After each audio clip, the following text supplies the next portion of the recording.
Hey, what's up, everyone? This is Ferd with another comic book market report for you guys. The week of September 17th, almost the end or mid September now. We are hitting NYCC, the con season, October, coming up with Halloween, and some interesting sales coming about leading into Halloween, I should say. So if you guys do me a favor, hit that like button, subscribe to all your friends, blah, blah, blah. We're almost at 1,000 subs. I'm doing a lot more stock market videos lately, but I do still appreciate comic books. However, I don't think these books are gonna, add to your investment portfolio. But there are some interesting sales that I just kind of picked out. Here you go. 1 second. Gotta refresh this guy.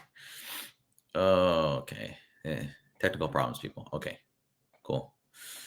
All right. First off is Eltingville Club #1 in a 9.0.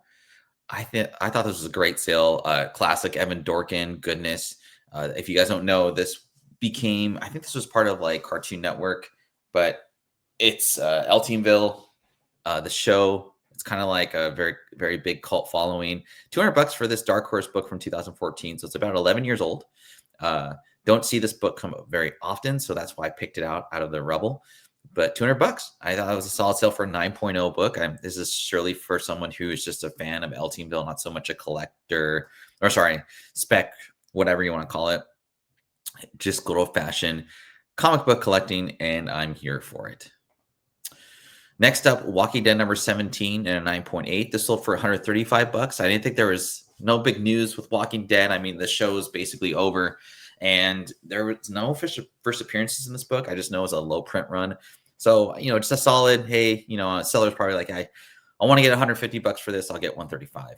And I think it's a pretty sick cover. I don't see this go very often in a 9.8 or for sale at all. So I think buyer and seller made pretty good in this. And yeah, just another comic book collector trying to get some cool books. This was a cool book going into Halloween, The Witching Hour 28. Right? 28, yeah. 1970 spooky as hell DC book. $34.99 for a fine conditioned copy. This was a buy it now again, and I just thought this is definitely like just a cover buy, maybe a little bit nostalgia, but $34.99 for a 1970s book. The random DC logo, it just kind of pops 20 cents on there too, and the cover is really cool. I think if you're flipping through back issue bins, you find this, you're just going to get it for the cover and probably read it just because it's probably got a super random story. But going into October, which is my favorite time of the year for comics, I thought this was a cool sale to kind of highlight. But yeah, pretty cool book. Another Halloween themed book, Bart Simpson's Treehouse of Horror from Bongo Publishing. I'm always on the lookout for these Treehouse of Horror books, and not necessarily just #1, but kind of like a smaller publisher. It's Simpsons. It's it's a segment of Simpsons that is very popular. I believe this was an old school like Treehouse of Horror like ish episode. $39.99 for this book. I'm not sure what the print run is necessarily, but I gotta love the sale just because it's a it's a Halloween type book. It's Simpsons. It's not a #1. It's a random number 11, and it went for $40. So buyer and seller again. I think that was a great meeting of the minds, and a beautiful book. I think this would be a great book to get signed by one of the Simpsons characters at your favorite con. And yeah, Midtown. It's a Midtown Comics exclusive sale, evidently. King size special Hulk from 1968. $85 for this book. I thought this was a steal. I don't see this. It's really hard to get this in, a good condition. But again, this is like those Silver Age, Bronze Age books that when you see the cover, it's going to automatically do really well. And I could see you getting this signed by a number of people, which is pretty cool. But $85 for this very good copy of this book. I don't know a lot of people that have this book. So if you're in the Discord, show it off or hit me up in the comments below. And yeah, pretty cool book, pretty cool sale. And I love this cover. Here's another one. But before I get into this one, guys, do me a favor, hit that like button, subscribe, tell all of your friends. I will keep doing these videos. And yeah, I do appreciate your guys' support. All right, let's see here. G.I. Joe Silent Option by Natalie Sanders. I don't know. I haven't heard a lot about her. I haven't seen any sales of Natalie Sanders lately, but I remember meeting her in 2019 in March at the Emerald City Comic Con before the pandemic, when I started to kind of get back into comics and just was kind of enjoying the hobby. And I just thought she was a great artist, and she was super nice. Didn't get in the I don't think she got enough people to come to her booth, honestly.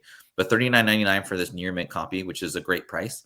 There is another copy of this with her. I think KRS Comics did this, but basically it's with her without the mask, which I thought was really cool. I like to highlight the sale because GI Joe is kind of. I feel like GI Joe is coming back a little bit, just with the Skybound universe and tying it with Transformers. I mean, these older, cool copies of particular characters are just going to start heating up. And this is a great one to get signed by Natalie Sanders and just kind of put in your PC. There's not a ton of these copies out there. So, if you find a nice copy, you get it signed by Natalie Sanders, or find one that's already signed in a 9.8 for like $200. I think it's a nice pickup. That's my spec pick of the week. And last but not least, right? No, I think I got one more after this. Yeah, I do. Sorry. Batman 635, with all the Red Hood drama and controversy this past week, I wanted to kind of keep it like legit. So I found this copy, $95 for the first cover app, whatever you want to call it, and $95 for of Red Hood. I do hope they do the series again and just kind of revamp it. It just makes sense, and they probably will. But Jason Todd's my favorite Batman character for sure. Actually, I think I'm going Batgirl because I haven't read a lot of Jason Todd stuff lately. But Jason Todd was the first Batman character I ever read, like straight up in a comic book. So it's kind of very nostalgic for me. I love this book. I'm obsessed with it in a newsstand for sure. But this cover, it just really pops. The Batman, font on the top. It's just a great, great cover. I love this cover. It does so many things for me. And last but not least, long-term hold in anyone's collection, 9.8 fourth print of TMNT #1, the greatest indie comic of all time. I